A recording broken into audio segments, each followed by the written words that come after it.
So there's all these stories. There's all these kind of stories I've heard about the center, that the master tree was on the center. I've heard, I don't know, that someone had said that, and that the native, this burial mound. So I thought, I want to take all these things that I've heard as possibilities, as kind of suggestive of this magic of the center, and weave it into a story, and that's what I did. With the umbrella of that quote of Bob's, I come not only as I come for everything. Anyway. All right, go ahead. One of I'm glad you mentioned and brought up the animals, because one of the things that always intrigues me is how you have used, or I should say introduced, the role of the animals from Baba's statement in God Speaks. And, you know, so often we see today, increasingly, I think, that people are using animals in a very anthropomorphic way. You know, they're dressing them up, as we see often, or they depict them talking with words. You didn't give them those human characteristics. You very definitely offered to the reader the idea that they are maintaining their own forms, and yet they are very definitely sentient beings. They are a part of Baba's universe, and they play a very significant role, as he reminded us and very clearly stated. But when they are able to communicate with Mercy and Matthew, this is their communication method is something that's new for these children. Why did you choose that particular way of communicating? Was there something you were wanting to convey to your readers? That's a good question. So I want to ask, because you were editing and reading, so in there it has, rather than the animals just talking out loud, the children hear their voice inside. Do you have any thoughts on that, how that works, how that, as a reader, that might work? For me, it felt like how Baba speaks to us as adults. We hear his voice silently inside, and I think the same is true in all levels of consciousness. That, to me, that's how I read it. Each time I always felt like, well, of course, they would hear it inwardly. And it's very clear. Yeah. I think it wouldn't work really if the animals were turned into cartoon characters, if you like, because it's a spiritual fable. And Sue, along with that, you have so many illustrations of the animals, and in their depictions are always very light. How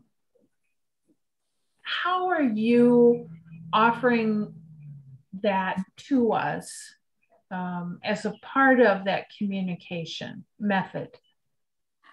I think I wanted to keep them very simple, and it was quite intentional, because I think if you over embellish something, you define it too much for someone else in their consciousness.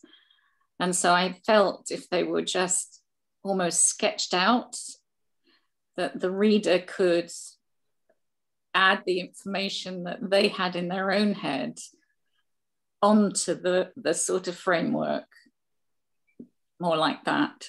Mary Ellen, I've got a slideshow of Sue's drawings, the drawings throughout the book. It's a good time.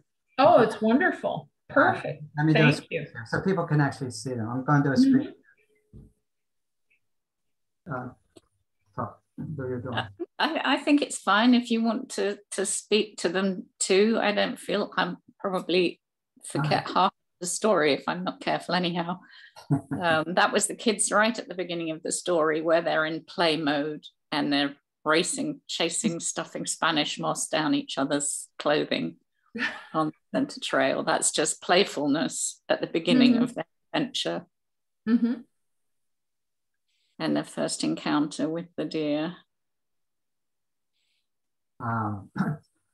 I also, the animals also bear some of them loose resemblance to some of the Mondali. And that's embedded in the story. I'm not telling people, but so for instance, the first talking animal they meet is this doe, and her name is Manitou, Manitou.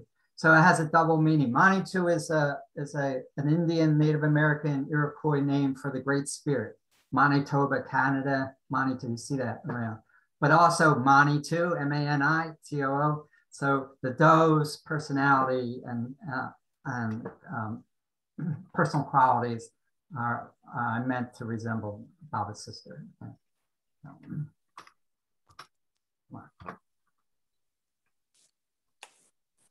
So they meet, there's bears on the center. They meet Stumbling Bear and his two cubs. And each of these animals, Baba had, when he was there in the 50s, had appeared to them and transformed into their animal form. Okay? And they all have a story. They all have their Baba story. Okay? But the book is more than that. It's not just animals telling their Baba story. That's kind of the part of what happens. But the main story, there's a reason the children are called in, and they meet the avatar of the deer who's on the center, and he's got a special mission for them. And they were called in because they have to meet him, and he has to give them a task. Okay. And on the way, they meet these talking animals. So they're on a trail, and they're led to the avatar of the deer, whose name is Orenda. All right. And they tell their story. This is just the bear's myth. And the great bear in the sky fell out of the sky and fell into the land right by where the center is, and created a Long Lake. Because the Long Lake was, in the bear's mythology, Long Lake was created when Sky Bear fell and created this big hole in the ground, and the rains came for a century and filled it up as Long Lake, which they call Great Mystery Lake. Okay? So what I'm noting is there's a lightness, almost a whimsical sense that comes from each of your illustrations. Thank you. I'm glad you get it. Yeah, I just wanted them to be that, just, I mean, some kids could look at a picture of a snake, for example, and be terrified. There's something about having the snake wrapped around a person, making it feel much more playful. Some of the things that, like the bear falling out of the sky, children's books often have lovely little stars and pretty things that make something which otherwise would be quite awful, a great big bear being thrown out of the heavens, crashing to the ground, in one literal sense would be ghastly, but I tried to make it look really sweet. So yeah. And I think what you're reinforcing for me as I was reading is I kept going back in my mind, that any of us who have ever been around animals for extended periods of time, they are often very light and comfortable within themselves. We are responsive to them because we can have such a clear communication with them, without words. I mean, there's all of us who have ever had that experience, I think, are amazed at how clearly conveyed is that sense. What there are no words for what I'm trying to express. we know what the animal is saying to us, is offering to us, and they are extremely sensitive to what we're communicating to them. I would go along with that. So this picture, there's one of the main characters in the story is a rattlesnake named Tio, T-I-Y-O, and Baba took his hiss away. He couldn't hiss anymore. You know how Baba takes something away that you really want, that's important to you. We all have that. So Baba took one of the main qualities that a snake has to scare people away is the hiss. So Tio doesn't have, when he speaks, there's no S's. Okay. So, and I tried to make each animal have some kind of a unique quality, either in how they speak. Stumbling Bear, everything he says with M's. There's 3 M's. Any time a word starts with M, with Stumbling Bear, there's always 3 M's. You know, it's like they give him a sense of gravitas. You know. All right, one of the another main characters in the book is a great blue heron, and named Ardea, A-R-D-E-A, and there's she tells a story. This is not a great blue heron, there's an eagle. About Eagle Man came, and there was a great conference of the birds, and when Baba was there, and Eagle Man went around to all the nests. Okay, so that's the drawing. Yeah. And Sue, were you about to say something about this illustration?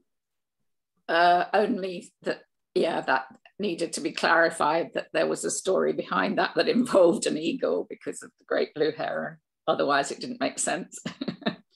What I've always been intrigued with as well is that the great blue herons are so graceful and so elegant, and yet they emit the harshest, most bass sound, that honking. And I just find that absolutely conveys, you know, that sense of beauty is only skin deep sort of thing that is fascinating, because everywhere you go and you hear them, it's almost objectionable, you know, it's so harsh. How about the eagle with that very high pitch? That majestic bird has this little voice, yeah. So, Joe, you want to mention this? Talk about this. Again, kind of speaks for itself, really. Very beautiful. Yes, very soft. Who is he kissing? Who's this? What's the story then? I'll let you. Go on, you do it. All right, so the avatar of the deer is on the center, and that's why the children have been called in. And the story is, I'll tell you, in case you don't want to. Keep it brief. Yeah, he's been shot by a hunter. It's a wound that shouldn't have killed him, but he's dying. And the avatar of the deer has a task for them. He wants them to do before he dies, as he's dying. And that's the reason the children are called in. So there's a mission, there's a reason. And there's a story being told about how Baba appeared to him when he was a young hart, H-A-R-T for young deer, and kissed him on the forehead and gave him his avatarhood as the deer, avatar of the deer. And this is an illustration of that. So. Should we go through all of them? I'm just thinking about time. We may not have time. I'll just run through them quickly, okay? And of course, he has his female counterpart named White Moon, would be like Mara. And in the story, I have an eternal spring, which is symbolic. Baba says, pretend you have a pool inside. You could dive in at any time and refresh with my love. And so I externalized that. In the center, I made this eternal spring, okay? And all of the animals involved in the story are gathered around. That's part of one of the chapters. All right, so this is a totally make-believe. All the animals in this are the real animals that are on the center, but in the story, they go back. Baba said he came to the center a long time ago. He did say that. So I just made it up. All right, 10,000 years ago. And they can look at Eternal Spring and they find out what happened when Baba was there. And there's these evil dragon-like creatures who had subjugated the animals of the forest. and the avatar comes and frees them. Okay, I just made sets them free, liberates them. I did from this influence, and I just made up that story to give some drama. And it's in a children's story. You want good and evil, the Wicked Witch, Darth Vader. But I couldn't put an evil force on the center in the present. You just wouldn't want to do that to the center, the sacred place. But I threw it back in time, 10,000 years, okay, with a story. So, Joe, as a part of the Beowulf's, I assume I'm pronouncing that correctly. As you just mentioned, in most books that are directed toward youth and young adults, there are often included chillers, such as the Beowulf's. And at the same time, you are talking about a spiritual process with Meher Baba, but you also introduce that spiritual journey from other traditions. And so would you expand on that a little bit? Because I think these illustrations from Sue give us such a vivid depiction of the characters who appear to these children and have become an integral part of the book. So can you expand on that? What it is your intent is? I took Native American traditions, and one of them is vision quest. Children are sent out, and the Native Americans, traditionally with boys and girls, were sent out into the forest by themselves, and usually starting from the age of 5, they were. I just found this out. They were sent out in the night, 9 o'clock at night, even at age 5, and they had to spend like an hour by a certain tree, and with increasing amounts of time, so that by their time are 8 or 9, they can spend the whole night out in the forest by themselves. And there's animals out there, there's bears, but that builds a sense of courage. But they also, the reason they're doing it is so that they would have experiences of supernatural beings, and that is beneficial, who would help them through their life. And then at a certain point, when they're around 12, they go out on a longer journey. And the point of it is to meet their spirit guides, who would help them be a successful warrior, a successful hunter, successful in their life. So I took that tradition, I made it a Baba tradition. I brought it into a Baba world. So the children in the story go on a vision quest, and they meet Baba, but they have a very personal experience of Baba on their vision quest. And they have spirit animals who help them in order to develop a personal relationship with Meher Baba. And dragons appear throughout myths throughout the world, but they're also like the snake. They have a sense of power and transformation. So these are they're called Beowulfs in my story, Beowuk, like Beowulf or something. So again, drawing on native mythologies and putting it into a Baba context is what I was doing. So while we're talking about that, Sue, you illustrated Mowgli's song with those wonderful, simple drawings that move almost as quickly as the lyrics do. And then we have the Blessing Way chant to Orenda. We have the Deer's, or I should say the Deer's Hymn. But in addition to all of that, have you written any music for those songs, Joe? No. Not yet.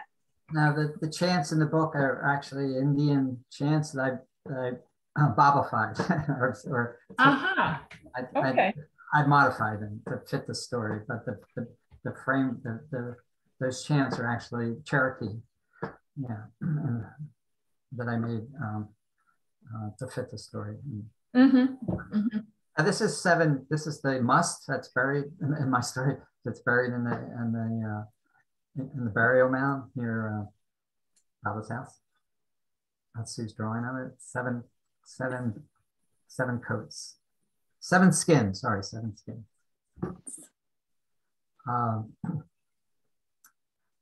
This is Mercy going on her vision quest, right? On an inner realm, and that turtle is her spirit guide. And again, I'm drawing on names of, the name of this turtle is Annie Boo in the story. And if you know who Annie Boo is, that was the Haynes' kid's name for Elizabeth. So this turtle has, I'm thinking of Elizabeth, all right, at the time.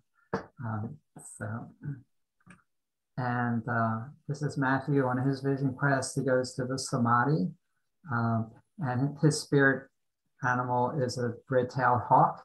And I based that red-tailed hawk on Padre. You'll see he's talking like Padre in the story. This is when they're doing their, why they're called in. I'll tell you that all of the spiritual work of Orenda, the avatar deer, is stored in his antlers. And he's dying, and the task is that the children break off his antlers, get them ground up to dust, take them to Merbad, and scatter the dust at the hill. That's the task. You're giving too much away, Joe. Exactly. Yeah. That's okay. Way too much. That's okay. You can still read it knowing that. That's all right. I thought that's good. That's his burial. I love this illustration, Sue. All the birds come and pay homage to Orenda. He dies, you know. But it's such a lovely descriptor of death, rather than it just being an ending and there's this pile of fur and bones. Rather, there's this sense of softness from the birds and the love, and yet that wonderful way of offering the lightness coming through the death. It's really nice. And I kept in mind Baba's interment.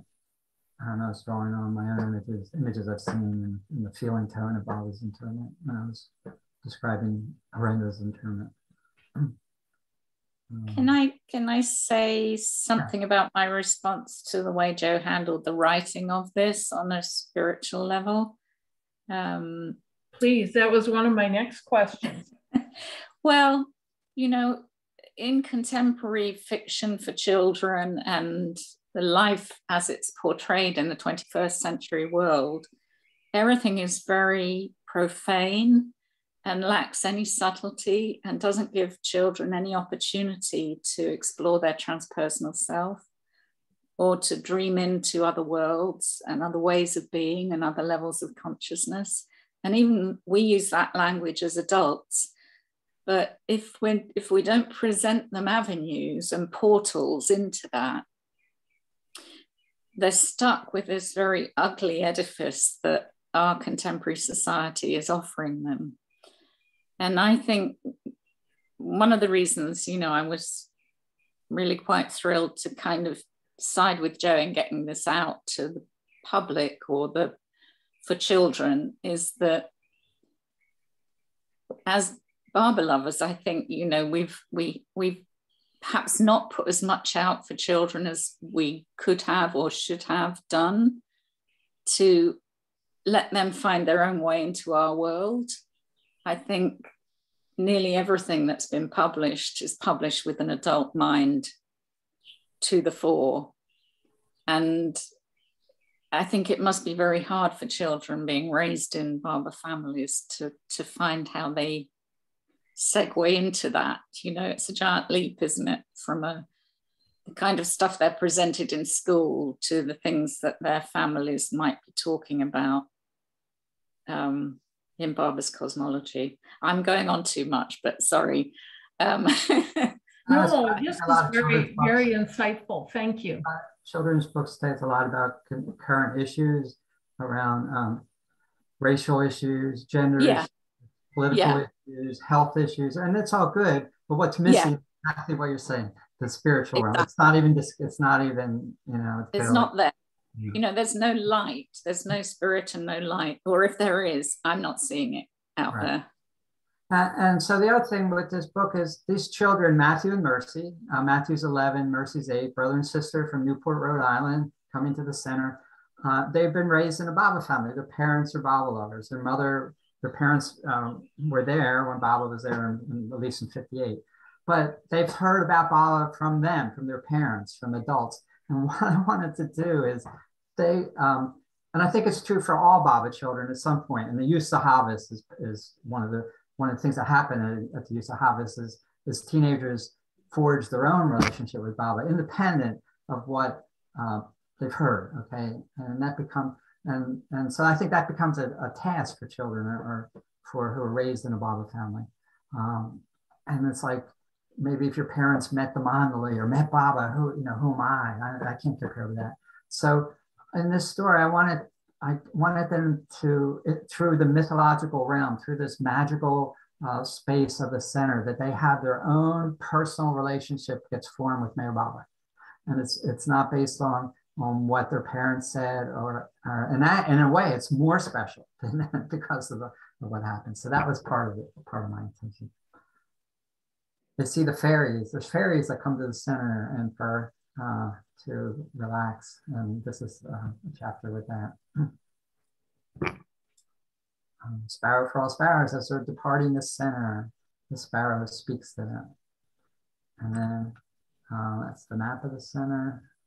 And so Long Lake in the story becomes Great Mystery Lake. Dado Lake becomes Shadow Lakes. There's a tree of great peace, Stumley Bear. And so this is the map of the route they took all the way to Eternal Spring. Okay. Okay, that's it, I guess. I didn't include the last two. Oh, well, there's two more drawings. I didn't include them in this. They meet chapter 19, the next to last chapter takes place in Pune. They go into India, they've got the antler dust, and they meet, and there's a mishap happens, and they need help, and they end up meeting the avatar of the pigs in Pune. Okay, and it's right there from Baba's quote. The avatar comes as a pig for all pigs. I say, okay, Baba, I'm going with that. So the avatar of the pigs makes an appearance in chapter 19, and then chapter 20. There are deer. There's called red bucks. Red bucks, is that what they are? And some of you have seen them at Meher. They graze out in the field, and since so the children, the last chapter happens right at Meher at the hill, and there's those deer that are actually at Meher. They have these particular deer have these curling horns. Yeah, they're really magnificent. So they come into at the very end of the story. Yeah. All right. So following along with that, there's a lot in the two chapters that are about the Vision Quest and Orenda and the white stag and white doe. And you point a little bit of that out with the reference to Manju and Leela. What do you want to offer readers through this presentation about that Vision Quest and the process that's going on?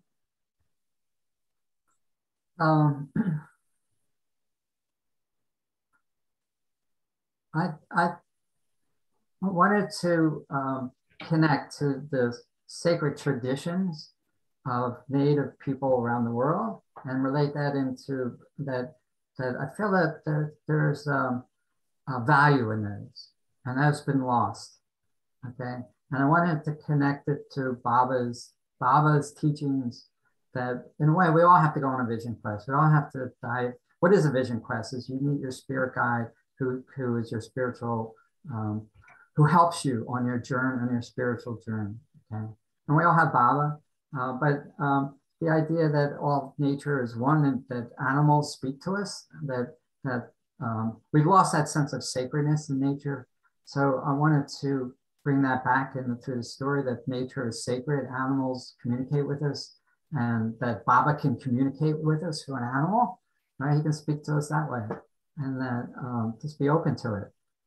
So that I guess in the Western world and Christianity, nature is cut off from the divine.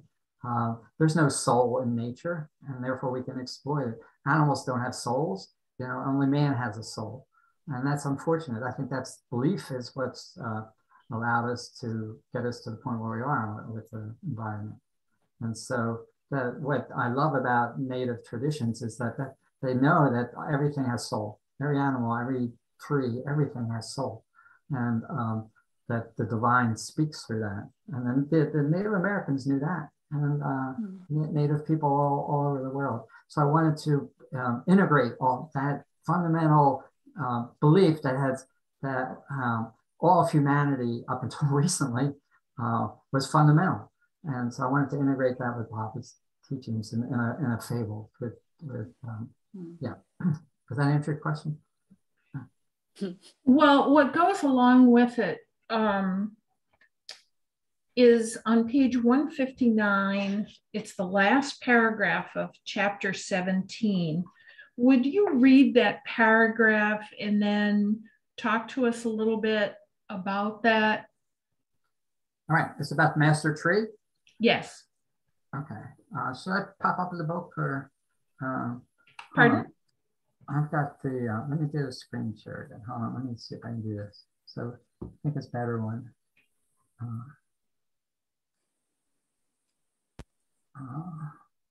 159? Yes.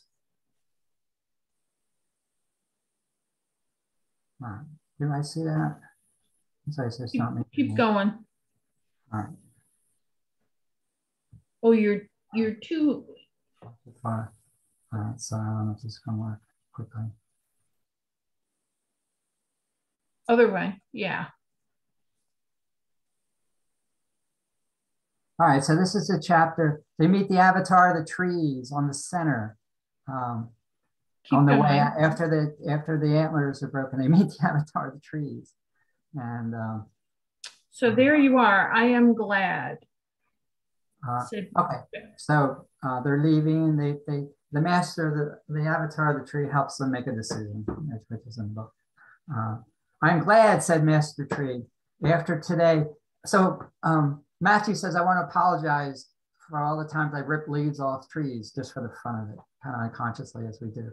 So more is expected. The children are changed in this story. They've actually entered the spiritual path on this story. And now more is expected of them, more consciousness, more respect for nature. Matthew says, I want to apologize, Master Tree, for the times I just ripped leaves off trees just for the fun of it. And the Master Tree says, I am glad. After today, if you did that, I would be more hurt than I am by the men who chainsaw mountainsides. Much more is expected of you now, son. Well, on your way, and please give my greetings to my tall friends. Who do you mean? You will soon see. And the Master Tree is stuffed up with allergies. I have him sneezing throughout because he's doing spiritual work for all trees in the world, and they're all getting congested. So, achoo, and have a safe journey. Okay, so that's the end. So again, I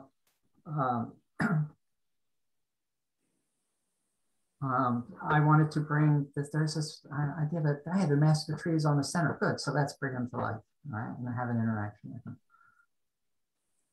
Okay. Okay. And on page 160, which is the first page of chapter 18, so it's the next page. All right.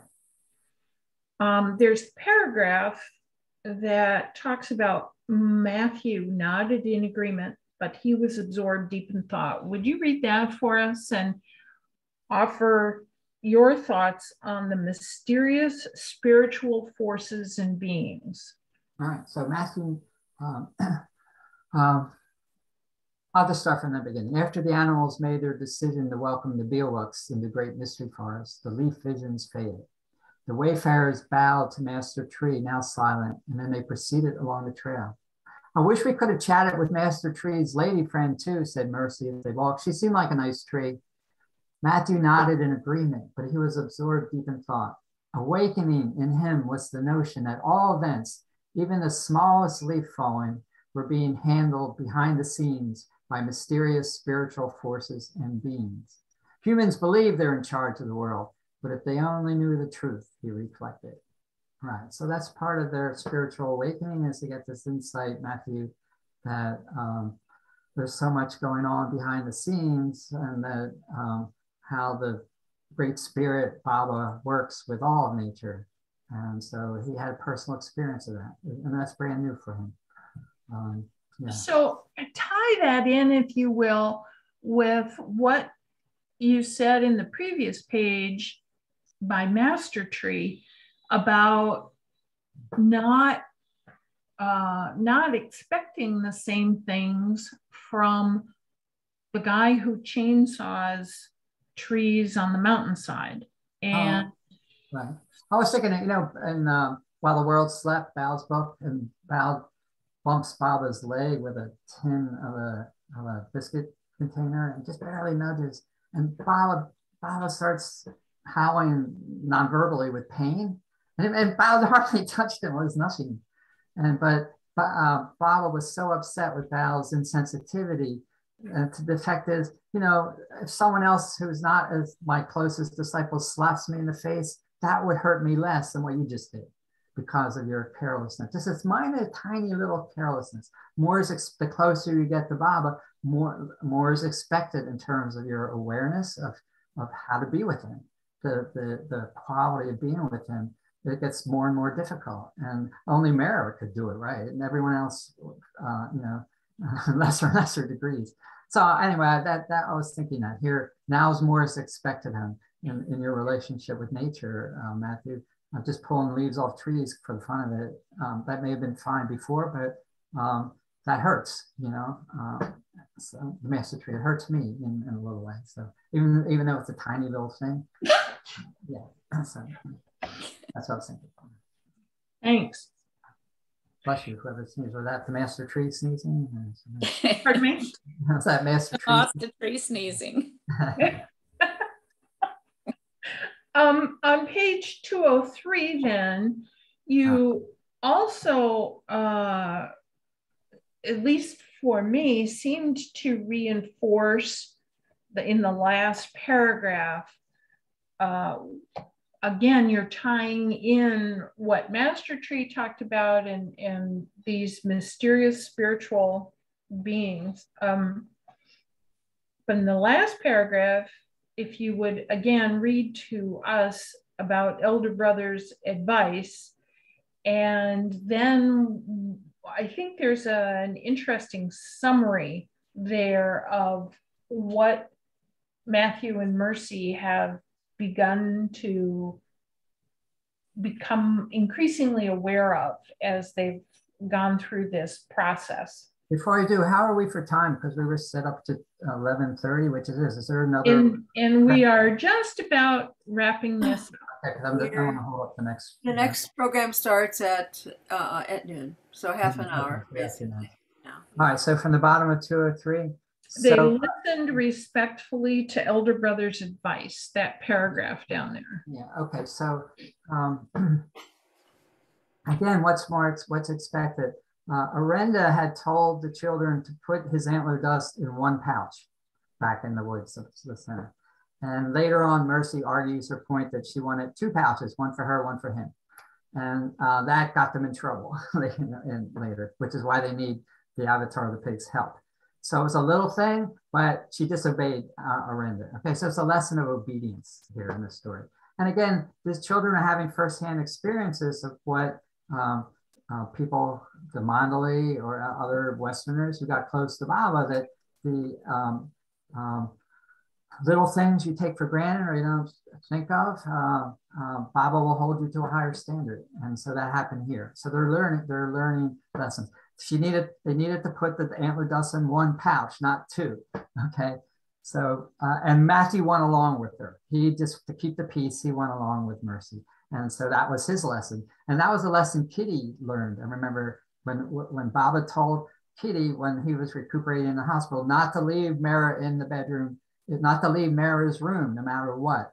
And Elizabeth called for Kitty's help. And she left the room for 30 seconds. And in that 30 seconds, Mara fell out of bed and hit her head. And Baba was furious at her. But that lesson for her, and Kitty says it, I heard her on this, that trying to please other people comes too easily for her. And Baba said, pleasing him is what matters, not pleasing other people. And she had to learn that lesson through, and that was really painful to her whole life that she had done that. So similar here. So he says, Matthew, why did you let your sister talk you into putting the antler dust into 2 pouches instead of 1, as Orenda directed? I don't know, I guess because she kept insisting, he said. And why did you insist so much, Mercy? It seemed like a good idea at the time, she said. I'm sorry, I know what is wrong. And then elder brother is the avatar of the pigs, right? Taking a strong stand on what you know to be true is more important than pleasing people, Matthew, said elder brother. You need to remember that. And you, Mercy, remember on this path, it is never about what you want. She wanted 2 pouches, okay? They listened respectfully to elder brother's advice. They were starting to realize there was much to learn, that the wonderful gifts given so freely to them also came with some big responsibilities. Okay. Yeah. So lessons, now they're in India, and everything was wonderful and given them to them on the center freely. Now that they're in India, they're learning some tough lessons. Has happened. But I wanted to do it at a children's level. I didn't want him to make, Baba would reprimand you and then he'd forgive you. And so elder brother here isn't being harsh with them. He's being, he's being fatherly and kind, but he's teaching them a lesson, So I wanted to keep it a lesson at the 8 or 9, 10-year-old level, not harp on it too much. But, and I think what you've also offered, which comes very much through Sue's illustrations as well, is that there's a harmony which Baba said he cannot give us, that we have to achieve that ourselves. There's a harmony that we can have with our natural world. And Sue, you also had talked about, what it is that we see in the facade as we as children or adults look out now, that can be evoked through reading a lot of this. So thanks so much to Joe and Sue for what they've given us through this. It's been a real treat. I just want to say one thing. Can I just say one concluding statement? Sure. Yeah, so the Chronicles of Narnia are mentioned in here twice. And so that was an inspiration, that the Lion, the Witch, and the Wardrobe. I'm thinking at that level, the magic of his writing. And the center is a magical place. It's like Narnia. In fact, I often think that I come into the center, it's like I'm leaving the real world. I'm into this magical kingdom. And that's always been, no matter how I've been coming to the center for how many decades. And so I wanted to try to convey the magic of the center through a fable and to convey that it's a special magical world. And I wanted to do it as a story, and as much as possible through writing, as much as I could possibly do, is to create that experience through this story, that it's a magical, center is a magical place that has divine energy, and it's not your everyday world. Okay, so, okay. So Joe, thank you. Would you stop sharing your screen?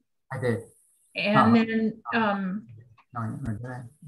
great. Okay, and right. Betty, you had your hand raised. So if you have a question.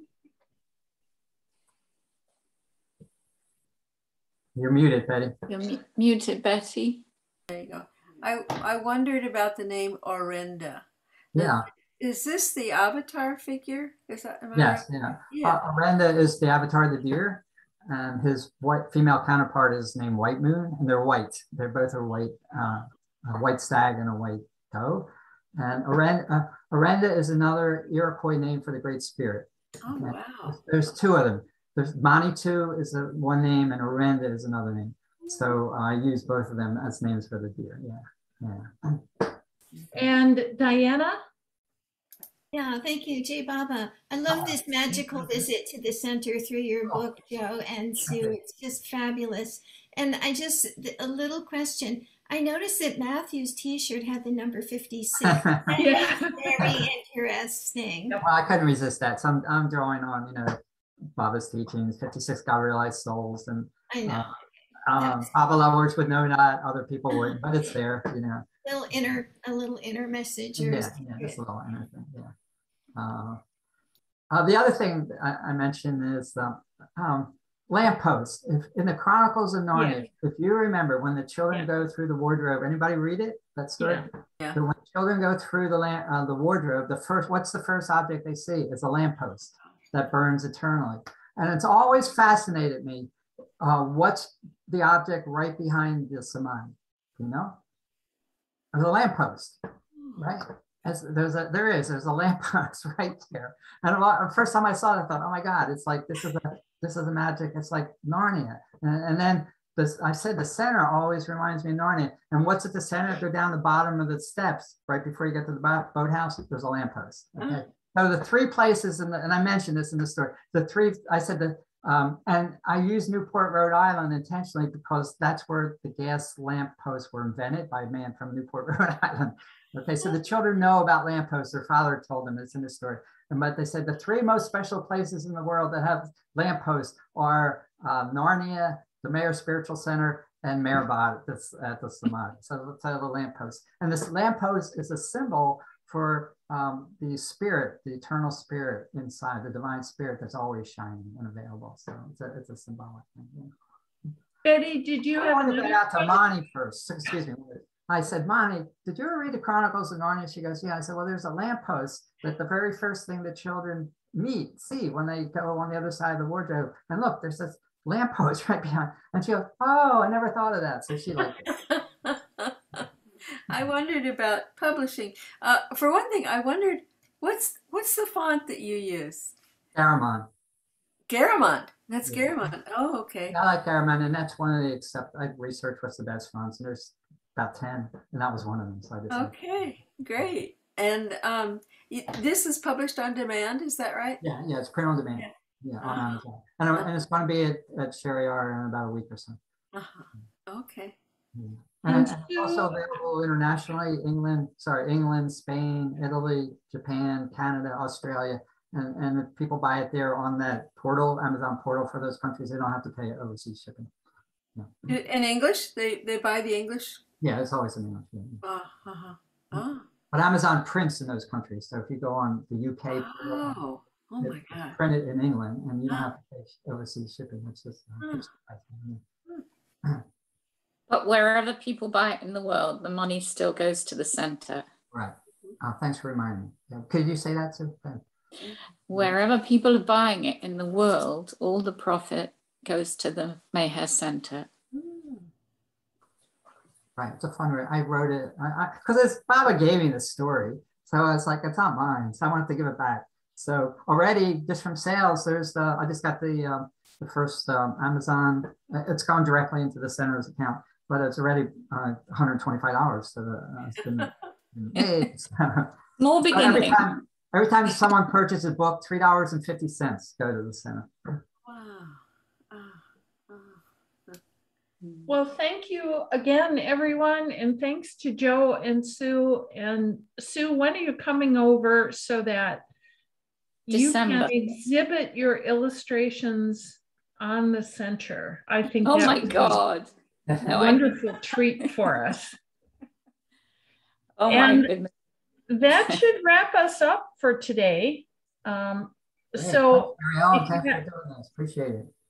If you haven't read the book yet, it's a very easy, fast read, but there's lots of good stuff in there. Wow. Oh, that sounds just wonderful. Wow. Thanks, Mary. Really appreciate doing this. Yeah, I really had a nice time. It was a wonderful way. I love particularly, Sue, the drawings of Baba and the Sparrow, because it reinforced for me. I never was familiar with that quote from God Speaks. And so it's just reinforced through the whole book, and it's a wonderful reminder every day. Nice. Have a great day, everybody. Thank you, everybody. Amen, Baba. Thank you so much. Wow. Okay, Bye-bye. Thanks, everybody. Thanks.